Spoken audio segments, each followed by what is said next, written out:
Assalamualaikum warahmatullahi wabarakatuh. Perkenalkan, nama saya Eka Apriani. Saya mahasiswa dari kelas 7E Pendidikan Jasmani Kesehatan dan Rekreasi.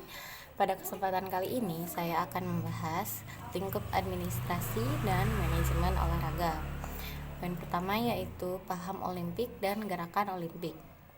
Prinsip dasar paham olimpik ialah suatu falsafah hidup yang dalam keseluruhannya yaitu keseimbangan dari kualitas badan, kemauan, dan jiwa, memadukan olahraga dengan budaya dan pendidikan. Tujuan dari paham olimpik adalah menempatkan olahraga sebagai pelayanan dari pengembangan manusia yang harmonis. Gerakan olimpik ialah kesepakatan bersama di organisasi semesta dan kegiatan tetap yang dilaksanakan di bawah naungan atau otoritas tertinggi dari IOC, yang kejadiannya meliputi 5 benua bersama atlet dunia dalam suatu festival olahraga besar, yaitu Olympic Games. Segala bentuk diskriminasi yang berkaitan pada perorangan yang didasarkan atas rasial, agama, politik, gender, atau lainnya yang bertentangan dengan kepemilikan gerakan olimpik. Kepemilikan pada gerakan olimpik mewajibkan kepatuhan pada piagam olimpik dan pengakuan oleh IOC. Gerakan olimpik meliputi organisasi para atlet dan lain-lain. Tujuan dari gerakan olimpik adalah untuk memberikan kontribusi membangun dunia yang damai dan lebih baik dengan cara mendidik generasi muda melalui kegiatan olahraga dan dengan tanpa adanya diskriminasi apapun, dan dalam semangat olimpik yang mewajibkan adanya saling pengertian dengan semangat persahabatan, solidaritas, dan fair play. IOC sebagai badan yang memimpin gerakan olimpik.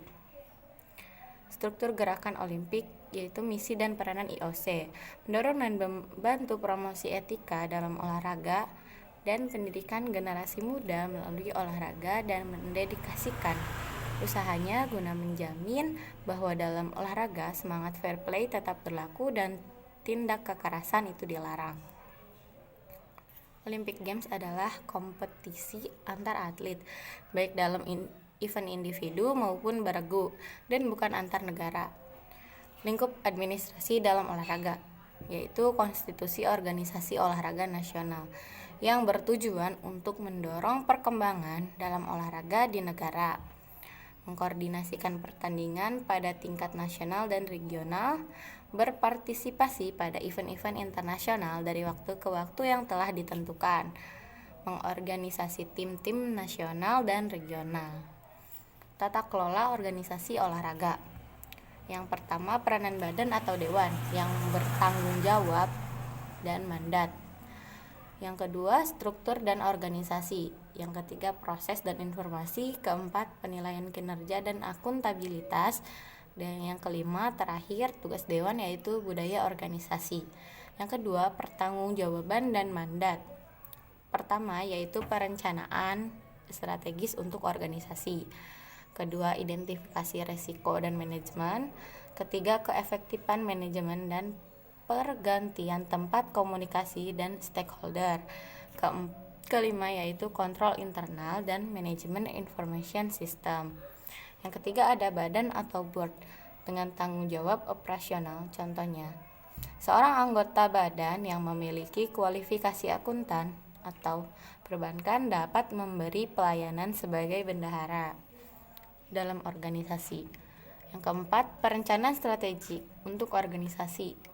Itu tanggung jawab badan untuk perencanaan strategik berpacu pada pengembangan strategi yang meyakinkan bahwa manajemen telah melaksanakan suatu proses perencanaan yang benar.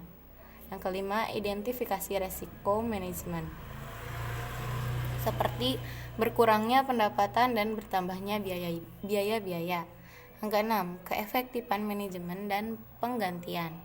Ketujuh, komunikasi dengan stakeholder atau pemangku kepentingan. Kedelapan yaitu kontrol internal dan manajemen information system. Kesembilan, proses dan informasi. 10, penilaian kerja. Ke-11, akuntabilitas dan pertanggungjawaban publik. Ke-12, budaya organisasi, dan yang terakhir peranan komite. Ke-13, komite memiliki beberapa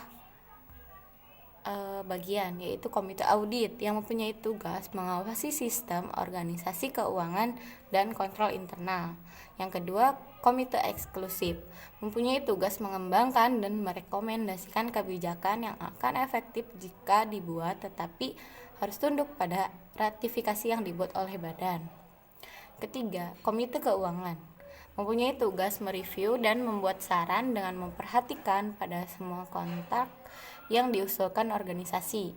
Keempat, ada komite pencalonan yang bertugas meneliti akan calon yang tepat untuk menunjuk sebagai anggota badan.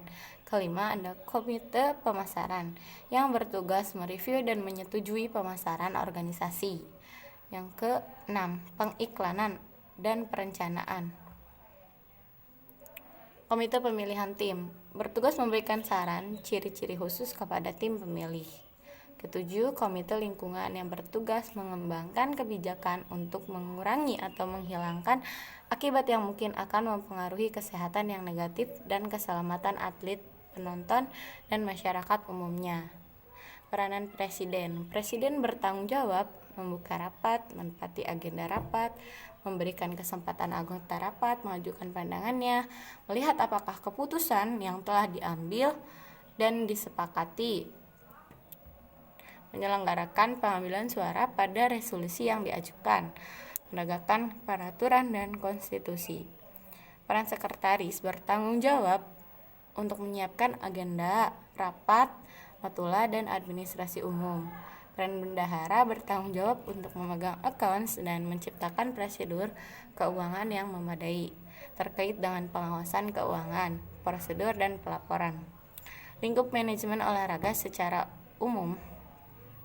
Manajemen secara umum didefinisikan sebagai kemampuan atau keterampilan untuk memperoleh suatu hasil dalam rangka mencapai tujuan melalui kegiatan-kegiatan orang lain.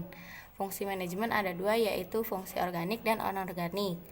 Organik yaitu unsur yang mutlak yang harus ada dan dijalankan. Fungsi anorganik yaitu merupakan unsur pendukung saja. Nah, di sini ada manajemen kepelatihan.